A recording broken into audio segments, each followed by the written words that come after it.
Tell me like a Hellcat.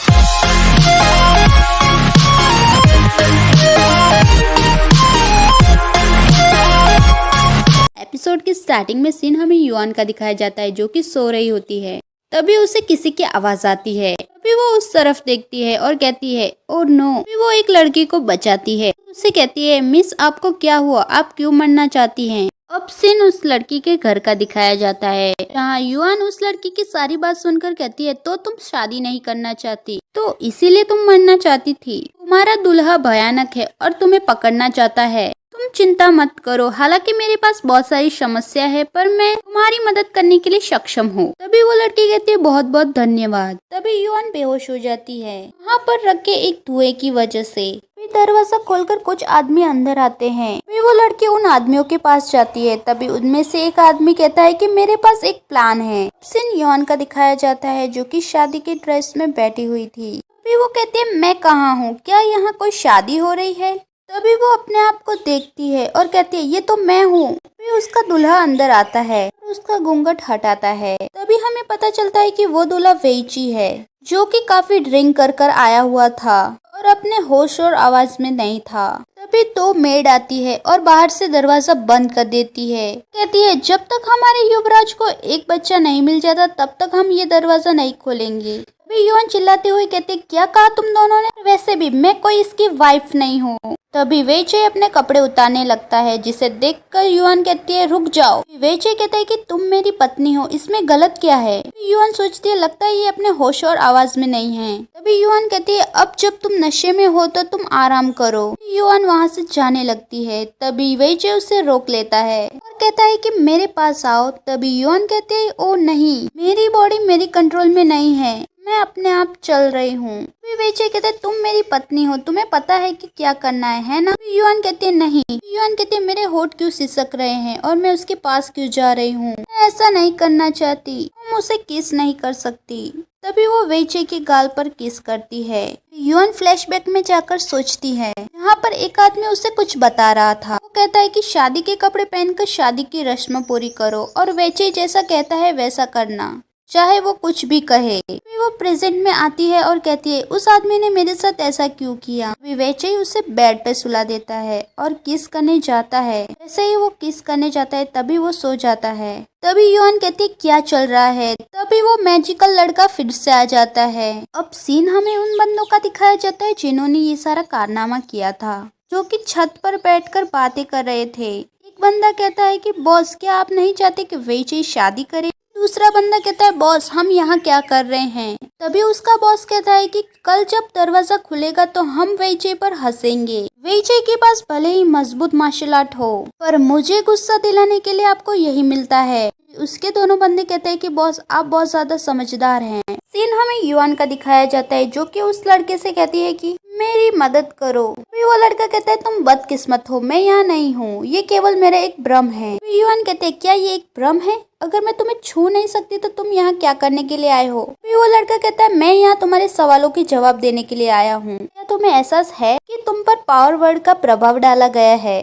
Scene हमें फिर से उन तीनों बंदों का दिखाया जाता है। फिर उसका चेला कहता है शब्दों को हथियार बनाना ये हर कोई नहीं कर सकता। फिर उसका बॉस कहता है नहीं, तुम क्यों हंस रहे हो फैटी, चलो यहाँ से जाओ और मुझे मक्खन लगाना बंद करो। तभी वो उसे धक्का मारता है जिससे वो बेचारा नीचे गिर जाता है। तभी दूसरा चेला कहता है क्या आप अपनी पावर को कंट्रोल में नहीं कर सकते। तभी उसका बॉस कहता है क्या तुम मेरे मुंह से कुछ सुनना चाहते हो।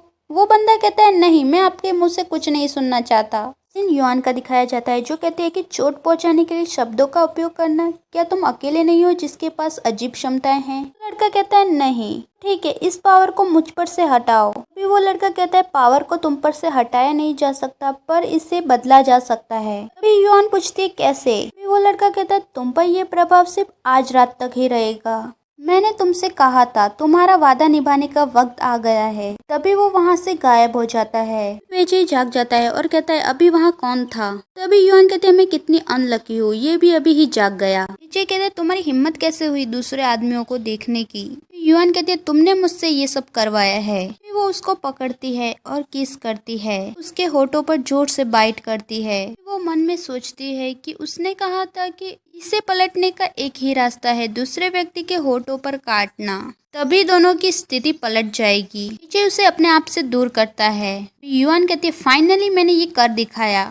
वेइचे वहाँ से उठता है और उस पर तलवार से वार करता है। वेइचे उसकी गर्दन पर तलवार रख के कहता है कि तुम मेरी पत्नी बनने का नाटक क्यों कर रहे हो, और क्या तुम कुत्ते हो, तुमने मुझे जोर से क्यों काटा, आखिर तुम्हारा इरादा क्या है। युआन कहती है अगर तुम जानना चाहते हो तो अपनी तलवार नीचे रख दो। अभी वेइचे कहता है ये क्या हो रहा है, मेरी तलवार अपने आप पीछे क्यों जा रही है। युआन कहती है अब तुम मेरी जगह पर हो, अब तुम्हें समझ में आएगा। अभी वेइचे कहता है तुमने मेरे साथ क्या किया है। अभी युआन कहते हैं मैंने चाहे तुम्हारे साथ जो भी किया है, पर तुम अब मेरी बात मानोगे, मेरे पैर दर्द हो रहे हैं, चलो मुझे बाहर ले चलो। वेइचे कहता है बिल्कुल नहीं, पर मैजिक की वजह से उसको अपने पेट पर उठाकर बाहर ले जाना पड़ता है। अभी युआन वेइचे से कहती है मैं तुम्हारा मालिक हूँ, मैं जैसा कहूँगा वैसा ही तुम्हें करना होगा, जाओ और उस नाव में बैठ जाओ। अभी वेइचे कहता है तुम क्या चाहते हो। तभी युआन कहते तुम एक अहंकारी व्यक्ति हो, जैसे ही ये मैजिक खत्म होगा तुम मुझे हजारों टुकड़ों में काटना चाहोगे। ये झील सीधा आपके घर के बगीचे के पीछे जाती है, तब तुम वहाँ उतर सकते हो, ठीक है, और तुम सब कुछ भूल जाओगे जो आज रात को हुआ। वेइचे कहता है क्या। युआन कहते हैं ना ही तुम्हें मेरा चेहरा याद रहेगा, ना ही मैंने बोला हुआ कोई भी शब्द।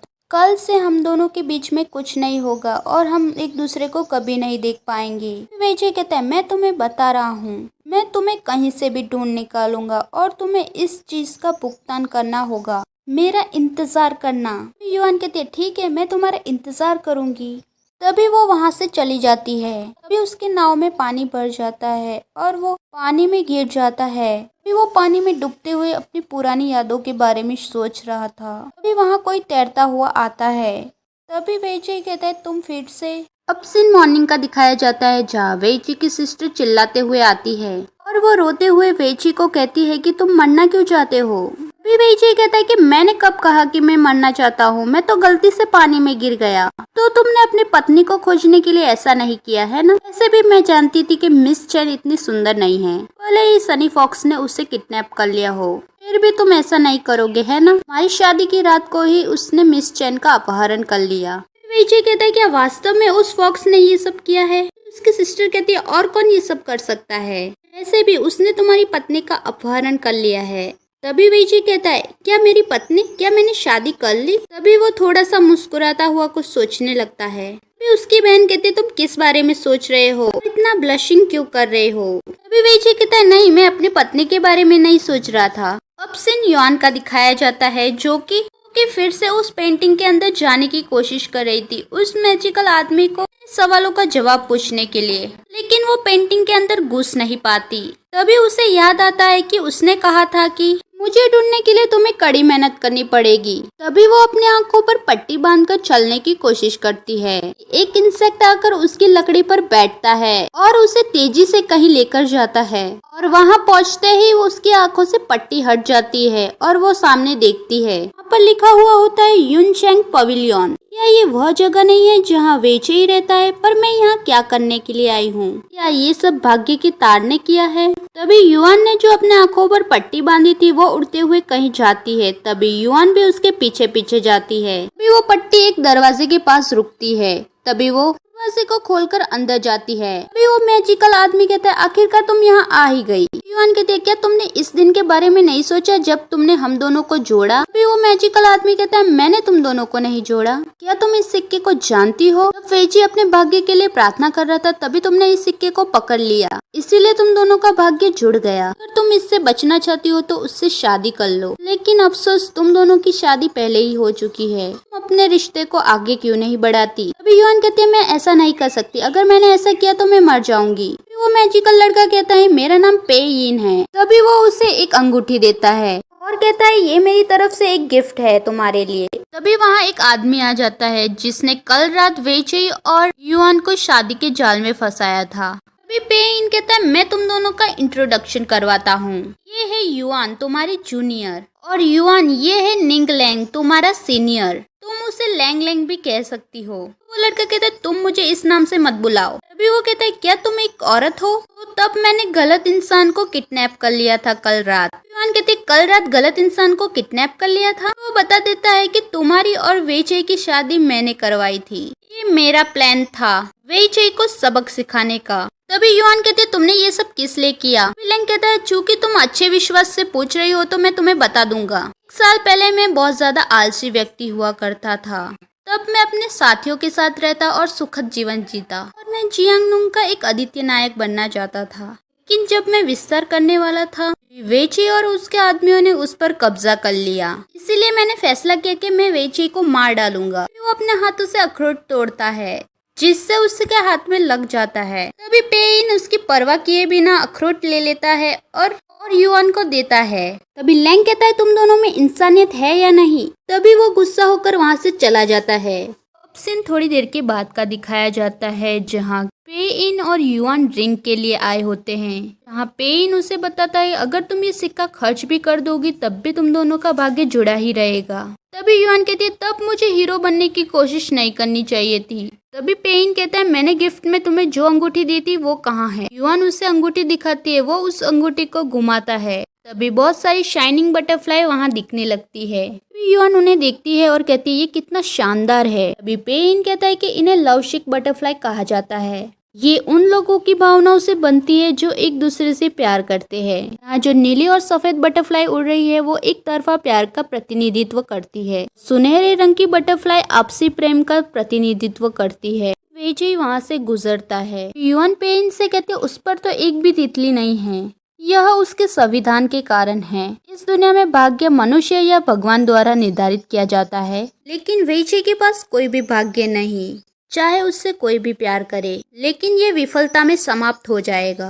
युआन उसका पीछा करती है और कहती है ये सारी बटरफ्लाई इसका पीछा क्यों कर रही है? तभी वेइचई एक जगह पर रुकता है और वहाँ पर सो जाता है। युआन उसके पास आती है और कहती है जब वो सो जाता है या बेहोश हो जाता है तब तितलियां उसके पास रुक जाती है। तभी युआन वेइचई से कहते हैं चिंता मत करो मैं तुम्हारे लिए किसी साथी को ढूंढ लूंगी। तभी वो वेइचई को जगाती है। तभी वेइचई उसे गले लगा लेता है और कहता है आखिरकार तुम यहाँ आ ही गई। तुमने मुझे उस दिन बचाया था है ना? तभी एपिसोड खत्म हो जाता है। नेक्स्ट एपिसोड के लिए like share and subscribe and thank you for watching full video.